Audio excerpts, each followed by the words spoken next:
Fl-ewwel 10 xhur tas-sena l-oħra l-infiq mit-turisti f'pajjiżna laħaq kważi 3 biljun u nofs euro, żieda ta' 19% fuq l-istess perjodu s-sena ta' qabel. Innota dan id-Deputat Prim Ministru u Ministru responsabbli mit-Turiżmu Ian Borg f'kitba ta' opinjoni fuq it-Times. Dr. Borg sostna li dawn iċ-ċifri juru li l-politika tal-Gvern għal dan is-settur kruċjali għall-ekonomija qed taħdem, anki jekk hemm lokal titjib b'enfasi fuq reżiljenza akbar, diversifikazzjoni u ħolqien ta' valur miżjud akbar.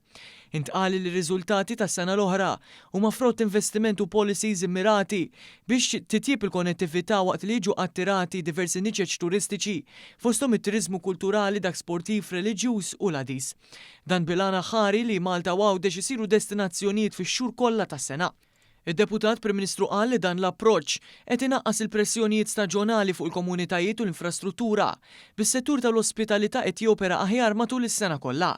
Semma li fost l-investimenti li saru hemm ir-restawr ta' bosta siti storiċi, l-appoġġ lejn tradizzjonijiet lokali bil-lob tan-nar u l-gastronomija.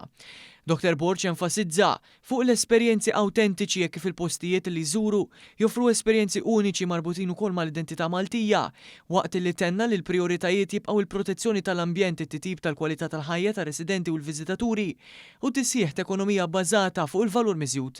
Qal li fil-ġejjieni se jsaħħu l-inizjattivi biex jinħoloq bilanċ aħjar bejn il-komunitajiet u t-turiżmu b'aktar investimenti sostenibbli, aktar fondi għall inizjattivi kulturali u artistiċi tul is-sena kollha, u kif ukoll policies ġodda dwar l-akkomodazzjoni li jirriflettu l-ħtiġijiet tat-turisti. Fl-aħħar nett id-Deputat Prim Ministru jgħid li trasformazzjoni diġitali u l-intelligenza artifiċjali wkoll se jkollhom rwol kruċjali fil-futur tat-turiżmu lokali.